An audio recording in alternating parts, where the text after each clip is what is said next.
Before we get going into your Hockey IQ podcast episode, I want to thank our sponsor, Rapid Shot. Rapid Shot is the smart shooting lane. It's like a batting cage for hockey players. Very cool. Tracks your shot in 3 ways: accuracy, shot speed, and reaction time. Easy to use. Actually, I used it when I played and was growing up. Very easy. Simply scan your phone in, select your settings, and start shooting. You can see your stats on the app and online. You can check them out at rapidshot.com. Great small business. I actually grew up with one of the owner's sons and have played with all the family members by now, just in local pickups here in Ohio. Very cool local business. Awesome product. I love it. I know quite a few NHLers have them in their homes. A lot of D1 programs have it at their rinks. So you have to check this out. Rapidshot.com. Check it out. Rapid Shot, thank you so much for sponsoring our podcast.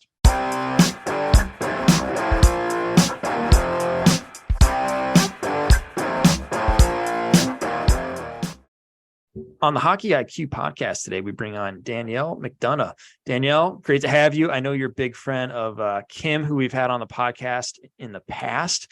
Super excited to dive into things today. If you wouldn't mind, maybe give us a 30-second background. Oh God. Hi. Thank you. Yes. Thanks for having me. 30-second background. Let's see. I am a former D1 and professional ice hockey player. That's how I know Kim. We played together in the NWHL in Canada. I'm also an athlete mindset coach with a master's degree in sport and exercise psychology. And I recently became a best-selling author of The Empowered Athlete. How'd I do? Oh man, 15 seconds. I think you're doing good. I think it was 18. Awesome. But happy to have you on. There's a lot of things to dive into, and I'm one to dive straight into it. Yeah. So I want to go back in your life a little bit into the stage where you were pretty much exiting from being a player and figuring out what's next. Because I know a lot of people are afraid of that next step, especially when they've invested so much in their athletic career. Take us back to your mindset a little bit, what it was and how you kind of evolved through that situation. Yeah, so that's a loaded question. It was a really challenging time. And to be honest, a lot of athletes go through this. A lot of my friends have gone through this, and there's, professional Olympic athletes publicly speaking out about this as well. It's very difficult. And it's something that I do incorporate into my program with athletes so that it can sort of lighten the blow a little bit, I guess. But when I started playing hockey when I was 5, and at around age 12 is when I realized that I could actually do something with this. Like, there were opportunities for females in hockey, and to play college hockey, to play professionally in the Olympics and that sort of thing. And so from age 12 on, I really have these huge goals for myself to play D1, to play professionally afterwards. I did have goals to play in the Olympics. Unfortunately, that never came to fruition, but I got pretty close, I would say. And so that's a long time to be dedicating your life to something. So my identity really did become very entwined with hockey.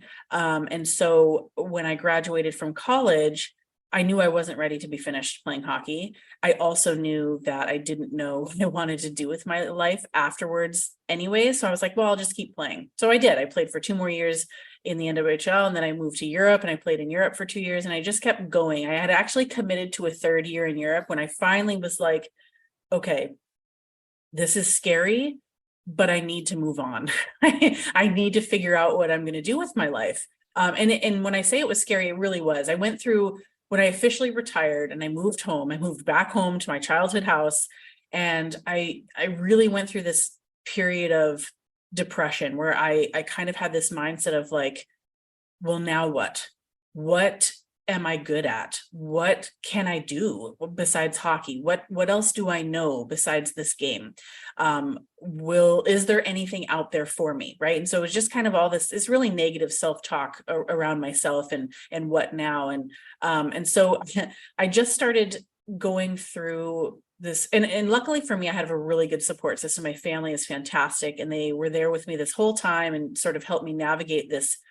Because for the first time in my life, I didn't know what to do. I didn't have any direction. I didn't have like a workout plan that I was following to prepare for the next season, and, nutrition and all these things. Right. So, I just started to do a little bit of soul searching and started to think to myself, okay, well, what what makes me happy? Obviously, hockey makes me happy. Staying in hockey would be cool. I'd love that. But ultimately, I think for me, I discovered that the athlete culture, the sport culture, just being involved with athletes in some way would be something that I would like to do. So I literally Googled jobs in sports and a bunch of things came up, but sports psychology was one of them. And I remember reading the little description on Google and thinking to myself, oh my God, if I would have had this growing up and, through high school, through college, through even my professional years, this would have changed the game, like literally changed the game for me. Like it would have been so incredibly helpful. And at that moment, like on my laptop with the Google search, I knew that this was something that I wanted to do. I wanted to be able to help athletes work through these invisible barriers that they experience every single day, that I experienced every single day. That number one, I didn't even know what they were, let alone how to fix it. I wanted to be able to do that for athletes. And so that was it. I went back to school, got my master's degree, and I've been working with athletes on the mental side of performance for the last 11 years now. Ooh, so many places go with this. Where do you think we should go with this? I'm going to actually turn this question back on you. Where should we take this conversation next? Because you just dropped a lot on us and we go many directions. What do you think is best? Well, we could dive into, I guess, a little bit more about what exactly sports psychology is, because there's a lot of misconceptions I mean, it has become a little bit more mainstream now with all the professional athletes and Olympic athletes speaking out about mental health and awareness and that sort of thing, but we could go that direction if you want. Let's do it. Give us the definition and we'll go from there. Well, I would say a lot of people, when they hear sports psychology, they don't hear the sport part and they just hear psychology, which is fine. Yeah, psychology is involved, absolutely, but it's not what you would think. Like it's not laying on a couch and with tissues and, talking about your childhood and that sort of thing. I mean, some of that stuff, might come up, but it's very different. I'm a coach, just like you have a private lessons coach, just like you have your team coach, maybe you're like a trainer at the gym, someone to help you with nutrition. I'm just the mindset coach, right? And so if you think about what makes up sport and performance, I don't know if you've heard this before, but it's like 80 to 90% mental and only 10 to 20% physical. I'm not saying that physical part isn't important. Obviously it is. We have to have the physical piece so that we can actually get on the ice and do things, right?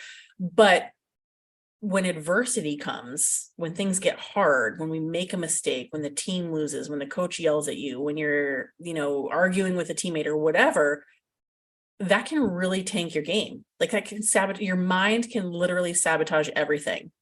So we need to work on that piece. And that's essentially what I do. I don't know if that makes sense. Yes. As a person who puts out there in the world on Gumroad a piece on self-defeating behaviors, it's a bit of a passion of mine of how do we kick our own butts sometimes and put ourselves down the wrong way and self-sabotage a little bit. So I'd actually love to go down that area of like, what are some common things that people do that actually just get in their own way and your own worst enemy, as they say? I would say probably our biggest, worst, self enemy is just our self-talk, the way that we talk to ourselves. I mean, we could be so mean and nasty. And it's so funny because I'll ask my athletes all the time, like, okay, so what were you saying to yourself in that moment when you turned the puck over or whatever? And they'll tell me, and I say, okay, now let me ask you another question. Who's your best friend? Oh, Sally. Okay. Those things that you just said to yourself, would you ever say that to her? And they're like, oh my God, no. And I'm like, then why do we say it to ourselves? We're so hard on ourselves. So I think that honestly, we are our own worst enemies in that regard, like with the way that we talk to ourselves and the story that we create from, which is all self-talk, what goes on in our heads, it can be so damaging and so detrimental. And that's a big part of being able to overcome those invisible barriers and those obstacles that we encounter, right? Is to be able to reframe the way we're thinking about things, adjust the way we're talking to ourselves, and insert tools to help us move forward.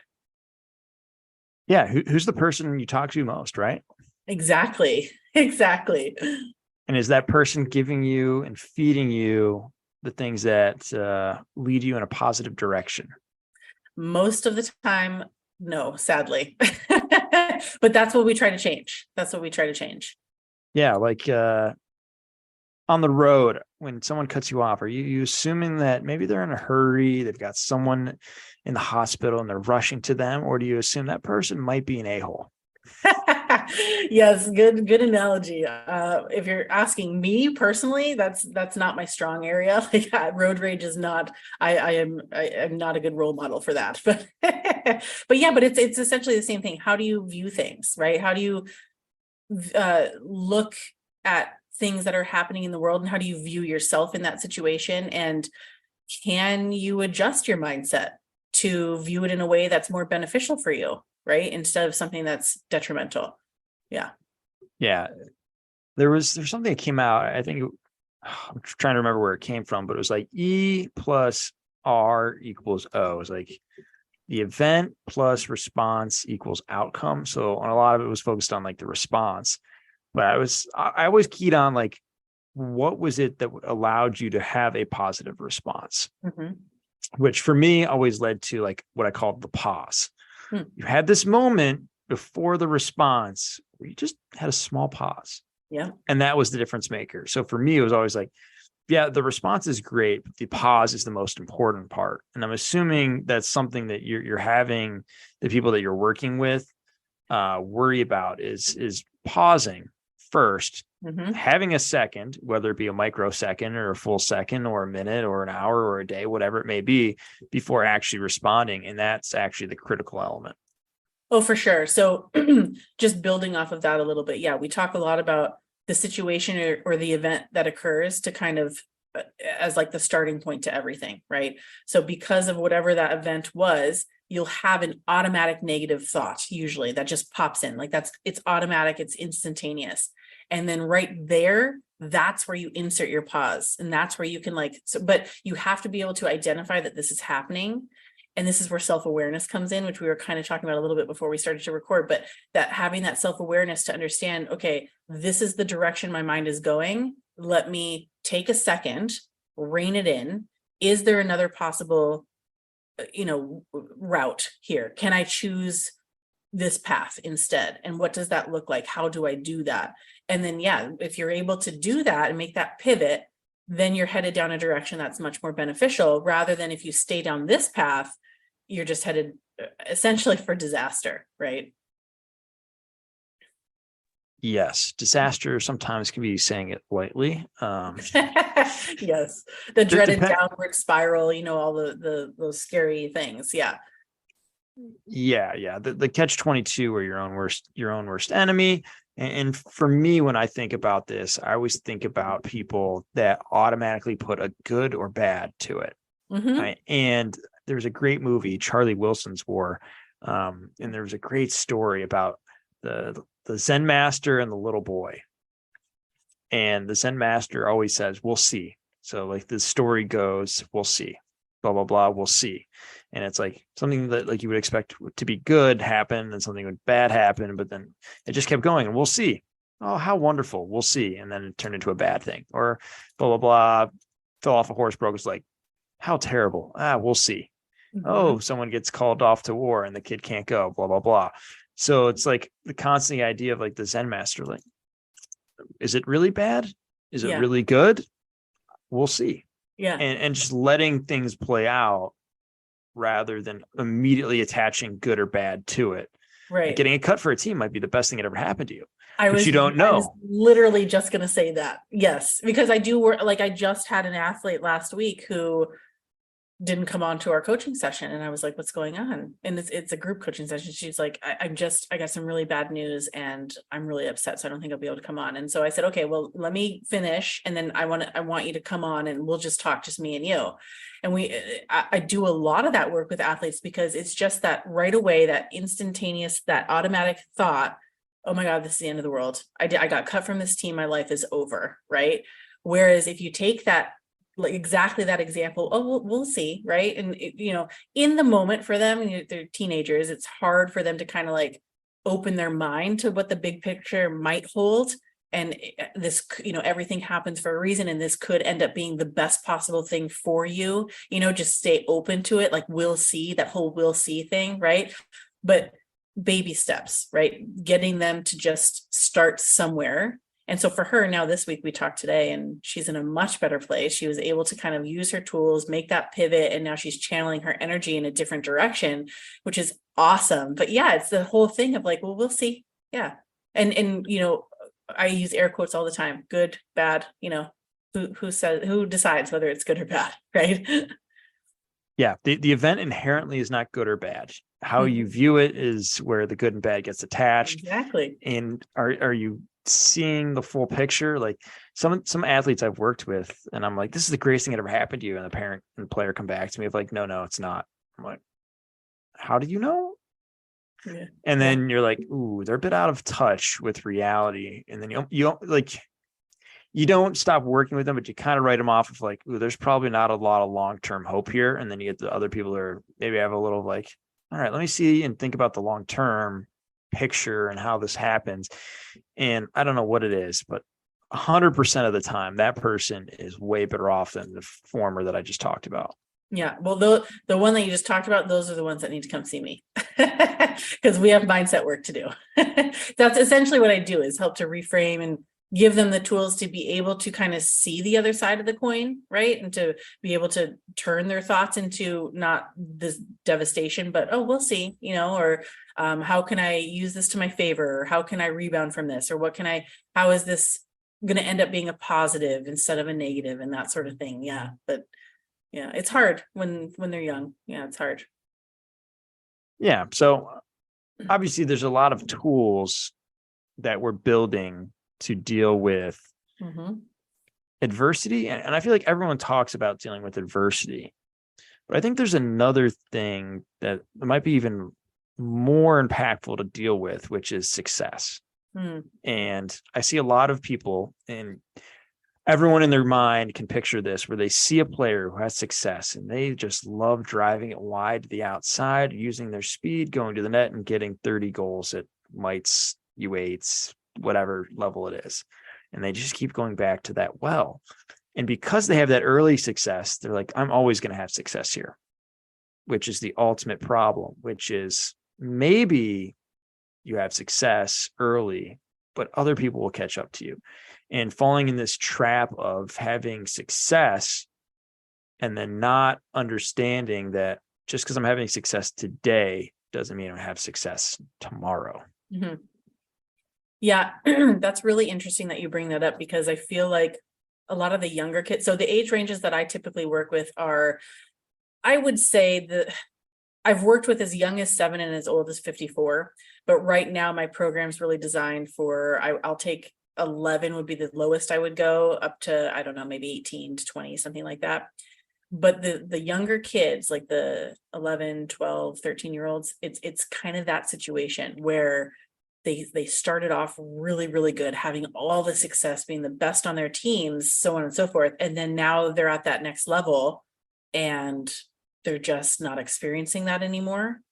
And so now it's this big problem, right? And so I do get a lot of athletes, and I should say families. I work with families. Essentially, it's, I'm working with the athlete, but I also have to coach the parents too on how to continue to coach the athlete when I'm not around and they're not with me.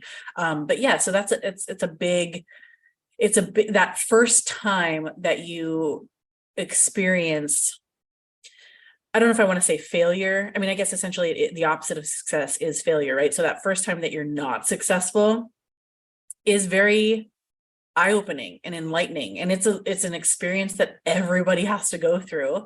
And some, so for some people it might happen earlier, for some people it might happen later, but it's very important to experience both sides, because a lot of growth comes in experiencing both sides, right? And yeah, but a lot of the athletes that come to me around that 11, 12 range, they're kind of in that situation where they were like the all-stars on their team, and now they're just not, because people have caught up, and it's really, they can't deal with it. It's really hard.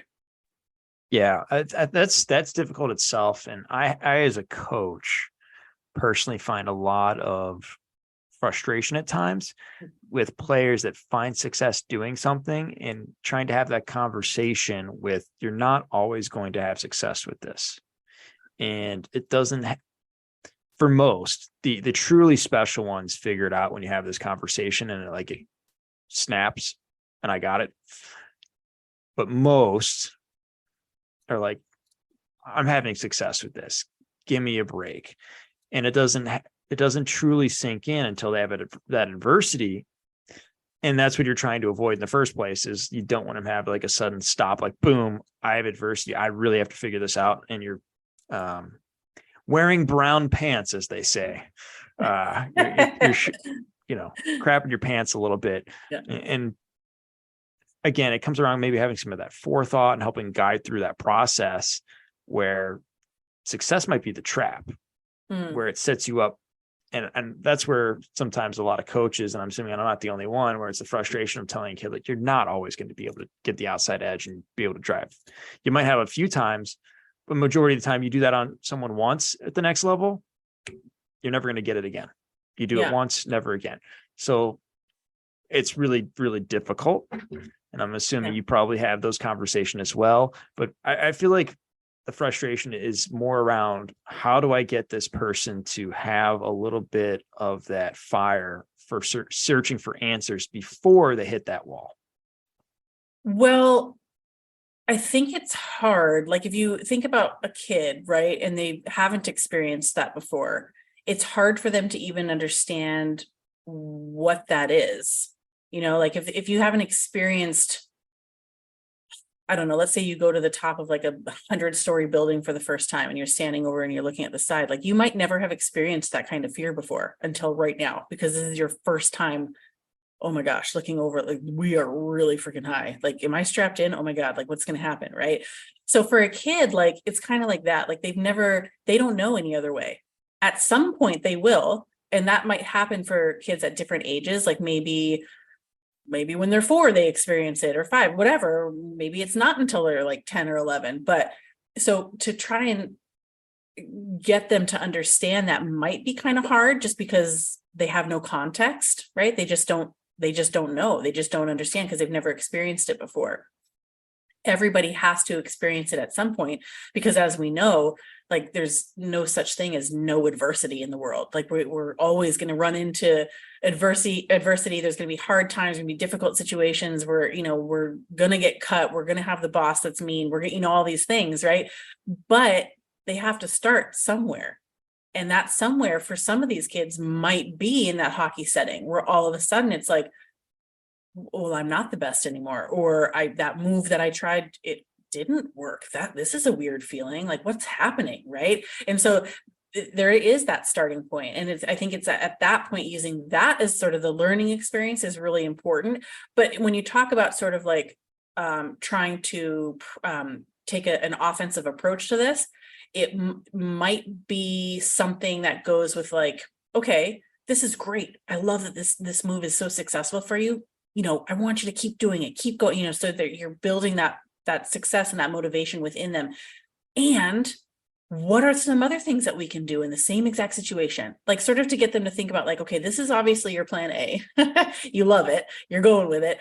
Is there a plan B? Maybe a plan C? Are there other things that we could try? And so now what you're doing is, you're not like taking it away from them and trying to explain failure that they haven't experienced yet, and if they're not really going to conceptualize, maybe now you're trying to get them to think of other options that they could use to come up with different plans of attack, or some different scenarios. Or it's like critical thinking, like with my son, he's climbing on rocks. Okay, what's your plan for if that rock looks a little bit wet? So what's your plan for that one? Right? Instead of, hey, careful, that rock's wet, you might slip and fall. You know what I mean? So it's like, hey, that rock's a little bit wet.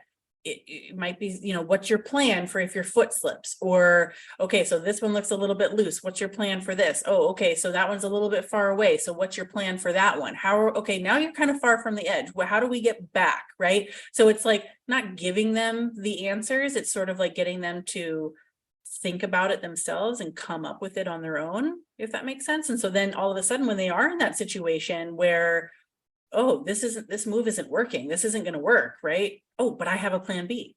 I've been practicing this. I know this. I can easily go into that. Is that making sense at all? I love that concept. And I see it with a lot of parents out there, which rather than like, it's always like, don't do this, be careful here, rather than like, I mean, even adults, every single adult, like someone says, be careful about blank, and every person rolls their eyes, okay. And then they just do what they were going to do anyways. And the kids are, obviously more going to lean into that. So like, I love that aspect of like, what's your plan? What else can you do?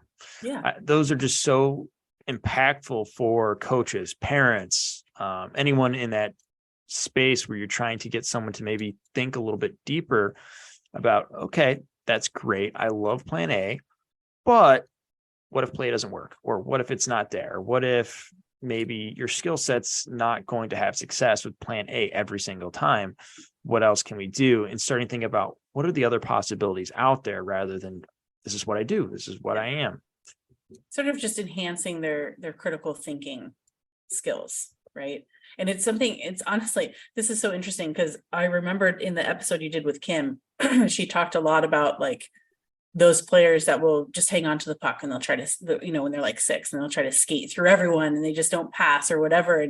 And most people are like, no, you need to pass. And she's like, no, don't, just hang on to it and go do your thing, right?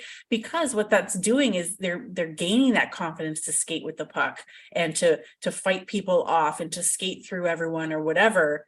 And then the passing will come. Yeah, I mean, obviously it's a team sport and we have to pass, but if you try to pull that away from them, maybe at that time, now maybe they're like, oh, I can't do that, or I shouldn't be doing that. I have to give the puck away. And now maybe they stop developing that skill of possession and that sort of thing. I don't know. That just kind of like struck me in that moment. But I loved that part of your talk with her. And it's kind of along the same lines. Like, we don't want to take things away from them. Like, okay, well, that's not going to work every single time, so get used to it, right? Like, there's going to be tough things that are going to happen and it's not going to work. Instead, like, okay, so that's great. Go with that. Do that. What's something else you can do too, in addition to, like, what's another move? Plan B, plan C. Like, let's talk about those things. And now, isn't this great? You have all these different options that you can go to in these different scenarios that will work for you, that you're confident in doing now. You see that there? Yeah. And it's building from the area of strength Mm-hmm. more than anything. And a lot of people who help coach or help push people into whatever they're doing, Mm-hmm. a lot of it is almost like fear-based a little bit, or Oh you're my not having gosh, success, yes. so let's just stop, rather than Yeah. let's lean into the successes that you're having Mm-hmm. and finding ways to continue to use your strengths and Mm-hmm. building from strength rather than building off of negative. Right. And Everyone goes negativity, but it's really just like, how do we shore up your weaknesses rather than how do we build on your strengths? And your strengths can then overcome weaknesses, or they're close enough where they're starting to actually shave away at the weaknesses, where they're becoming acceptable standard to the acceptable standard. right. And I love that, how it's yes and Yeah. it's similar for like, I love improv. Like, I think it's fun to watch, but also I think there's so many lessons in improv. It's like, yes, and like, you're always building off of each other and building off the strength of another, and Mhm. continually doing that. And you're doing that with yourself, you're doing it with your teammates. It just breeds a good culture in my mind. I'm Yeah. curious to hear your thoughts. Well, and along those same lines, what was coming to me as you were speaking is the things around mistakes, right? The mindset around mistakes. Like you said, some coaches will, it's just not working, so we're just going to stop. Get frustrated. I'm not doing this anymore. We're just stopping, right? There's so much that comes from mistakes. We have such a negative connotation in our minds of mistakes, and everybody tries to avoid them at all costs. But if you think about it, we need mistakes in order to learn and grow. There was a soccer player once, and I always say, I need to look up who said this. I always say this to my athletes. I'm like, who said this? But she said, she's an Olympic soccer player. She was, I don't know if she's still playing, but she said, I knew when I was young, to get to the level that I wanted to get to, I was going to have to make a boatload of mistakes. So what did I do? I tried to make all those mistakes as quickly, as fast as I possibly could, so that I could get through them, learn from them, and hit that next level. And it's just like, if we reframe the way we look at making mistakes, so like a lot of that negative self-talk that we talked about earlier wouldn't even come up, because now mistake isn't a bad thing. Mistake's a thing that helps us to grow, right? So even if they are doing that same move every single time, and in one time it doesn't work out, instead of like, that's a bad thing. Okay, well, why didn't it work out? What was different about this time? And what can I do differently next time? And then, maybe it's like, okay, well, my plan B would have taken me this way. And so maybe that's what I do next. So you're looking at it as like a student of the game, objectively, without emotion attached to it. And that's helping you to learn and grow. You learn and it helps you grow. I think that's the key part, because if you're making the same mistake over and again, isn't that the definition of insanity? Well, yeah, there comes a certain point where if it's the same thing over, I know coaches get frustrated with that. And I'm a coach too. And that frustrates me if it's just like, but then again too, that's a time for a coach to lean in and be like, okay, where's the disconnect here? What are we not understanding? Like, what am I not understanding? What am I not explaining properly? And sort of getting into the athlete's head, like, okay, so what are you seeing that I'm not seeing? Explain this to me. Why does this keep happening? Right. And so then it's just an opportunity to kind of go further with that individual player, because not everyone learns the same. Right. So there's so many different behavioral, I teach behavioral styles actually in my course, using the athlete disc assessment. And once these athletes understand like their behavioral style, is so empowering for them to know like why they respond to certain situations in certain ways. But it's also really empowering for coaches to know more details about each individual player, so that they can coach the team, yes, obviously, but to coach each individual within the team too is so powerful, to be able to get the most out of that athlete. So like if it's the same thing happening over and over and over again, okay, what always sort of like be on the same team, like take that approach. Okay, so we're on this side, right? We're over here together. We're on the same team. The mistake that keeps happening is over there. How do we together solve this problem, right? Because clearly there's something that's not happening here. Either I need to explain it differently, or you're not understanding what I'm explaining, or whatever it is. So how do we do this together, right? And that's just another way also to not completely lose the athlete, because I think that, and like I said, I'm a coach too, it gets frustrating, right? And you see the same thing happening. It's like, what is, like, it's so hard. But I think when you do kind of, depending on who the athlete is, if you go down that road, you could potentially lose them and it just gets worse. That's where that downward spiral, and they're already beating themselves up, the whole self-talk and everything. And so it's just, it's really about sort of finding common ground and whatever that disconnect is, discovering that, and then working together to solve the problem. And I think the key element here is that it's not about making mistakes. It's about making new mistakes. If we're making the same mistake, that's a problem. If we're consistently making new mistakes, that's growth. Yeah, that's improvement. And the same mistake too, that could also be growth. But again, it just depends on the situation. And I think if they're making the same mistake, they're just not understanding something. Like maybe it needs to be drawn out, or maybe there needs to be off ice stuff done, or maybe, like a YouTube video needs to be watched or something, right? Like depending on their learning style. But yeah, like new mistakes, you're constantly evolving and growing by making mistakes, right? Like if you think about babies learning to walk, they got to start somewhere, and they're going to fall a ton, but they always get back up and they try something new in their own way until eventually they're going, and so we just kind of like get back to, for each individual, for ourselves, right? Allowing ourselves that grace to make mistakes and figure out what went wrong and implement a correction. I think that, that could help us a lot with the self-talk department and the growth. Yes. All right. So I got two things for us here. Number one, golf balls have dimples. Why aren't they perfectly round? Shouldn't they be round golf balls? Why do they have dimples?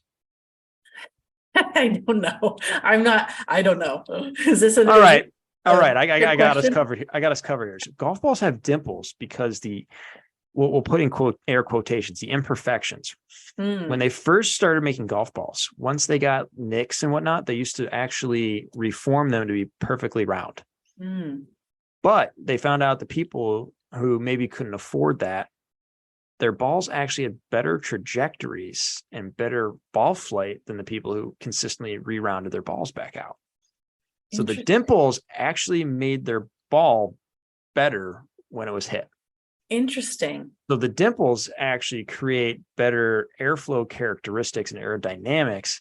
So that's why golf balls have dimples. So I say it, and hey, look up the Hockey IQ newsletter on why golf balls have dimples. I've written on it. It's great. I love it.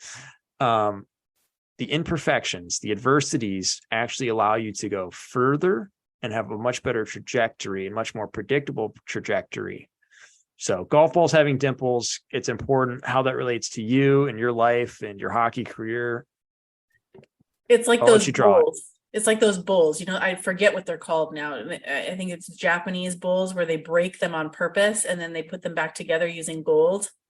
Have you seen those? Can't say I have. And so it's essentially, if you look at it, and I wish I could remember what they're called, but it's like they put the pieces all back together using gold. And so now they're just way more beautiful and precious. Like it's just, and they are, I've seen them. They're just gorgeous, but it's the same thing. Like all these imperfections, like put back together with the gold, it's what makes it so awesome. So it kind of along the same lines, less of a sport example, but yeah, absolutely love it though.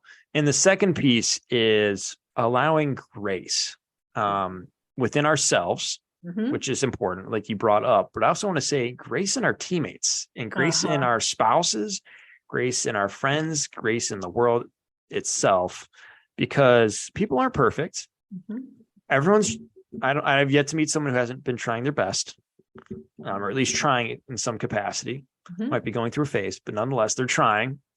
And allowing just grace, because there aren't many true evil people and mean people out there, and just giving yourself grace and saying, that's okay. Or giving others grace. Like, okay, they tried to make a good pass to me. Didn't happen. How can I maybe be a little bit better? How can I support them? How can blank, whatever it is? I think that's super important is giving grace, whether that be in ourselves or others. Well, it goes back to the example you used at the beginning with the road rage, right?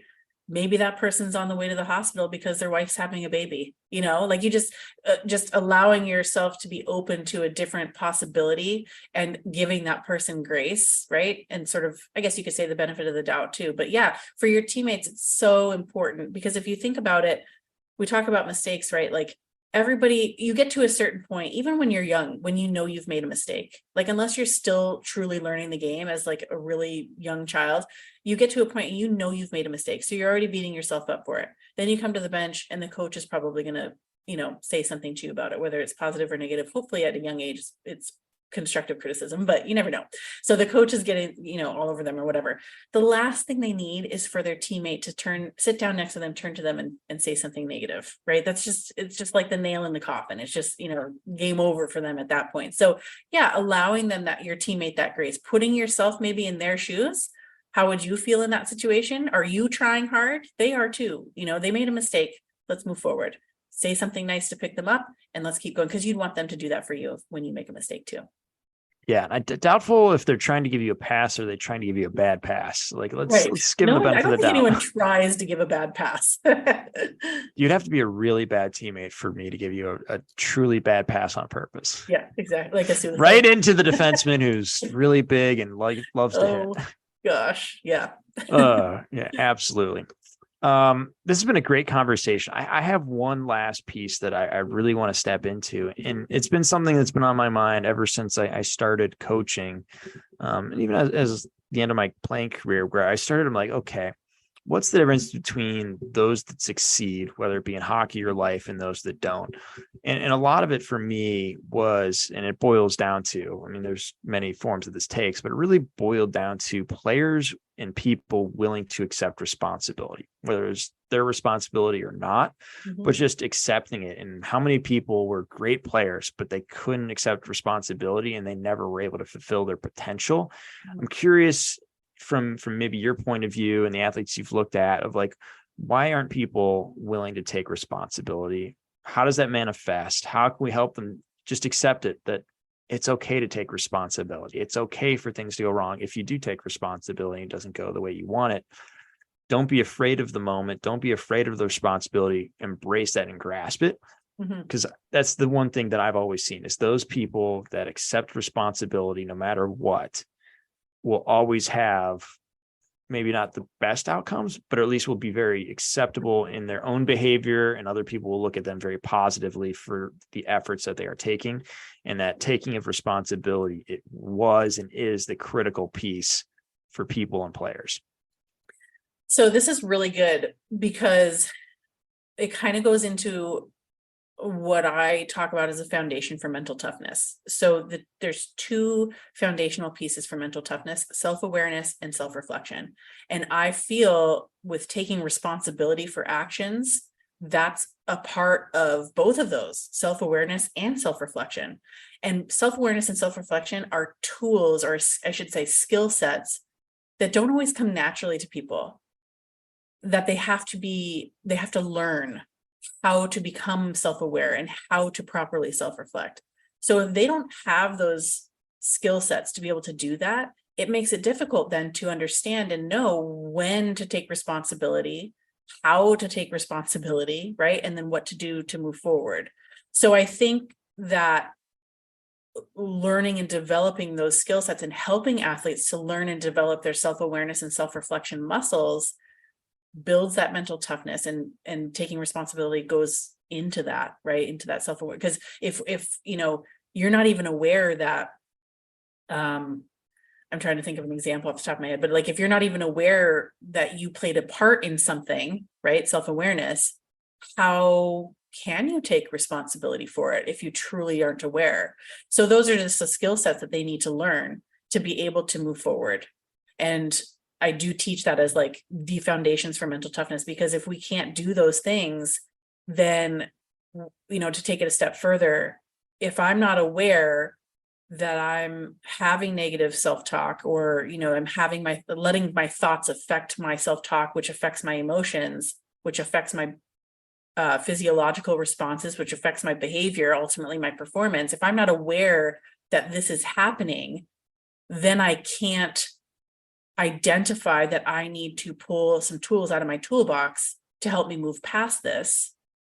And then I just head down into that downward spiral, and I'm just, the whole game's lost, right? So being able to identify what's going on with me in any given moment will lead me to be able to help myself in any given moment, right? With whatever adversity comes up. And then also, as like looking back on things, being able to reflect, okay, so this is what happened. This is what I tried. This worked. This maybe didn't work so well.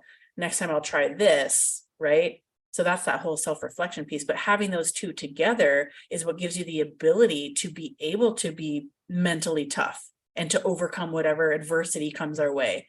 And inside of that is the ability to take responsibility for things that, we need to, in order to move forward.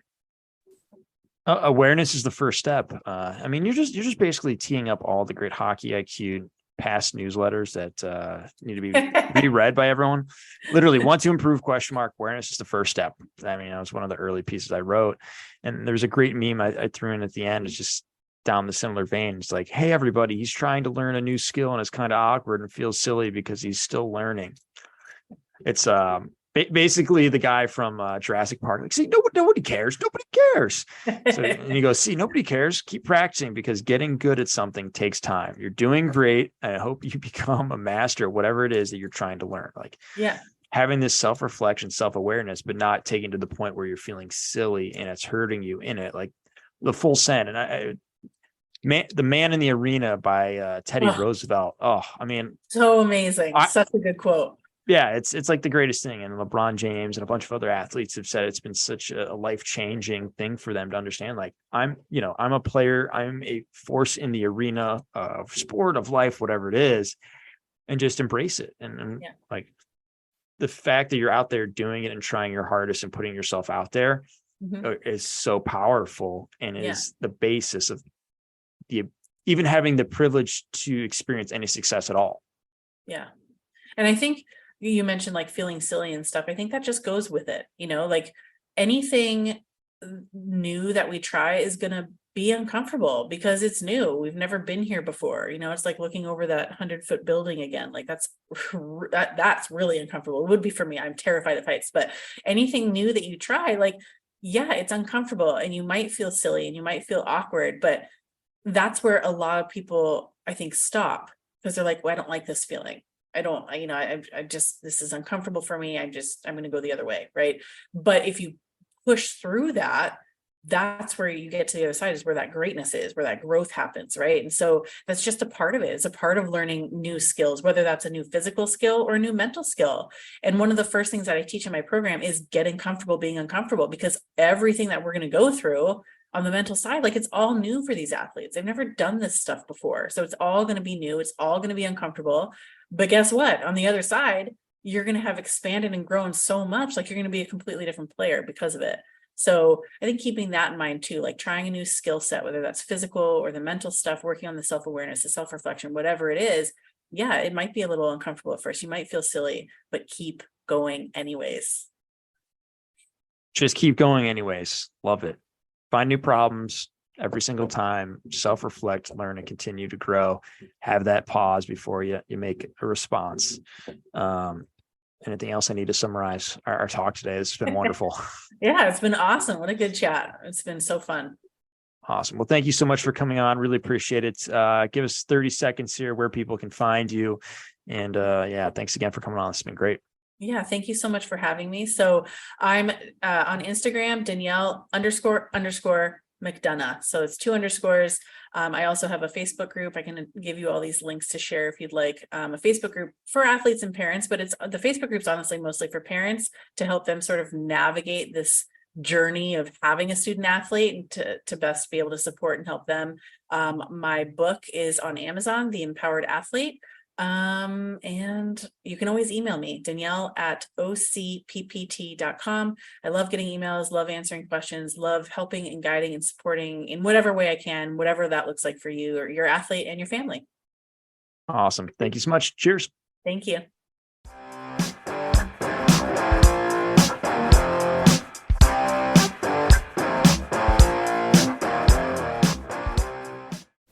That concludes this week's episode. Thanks for joining us here at Hockey IQ. If you haven't already, take a quick moment to hit that subscribe button, give us a thumbs up, and drop a review. If you want to be a great teammate, even recommend us to a friend. You can follow us at Hockey's Arsenal on Twitter and Instagram. Check out the website, hockeysarsenal.com, where you can subscribe to the weekly newsletter. You won't regret it. Catch your buttes here next week for a brand new episode.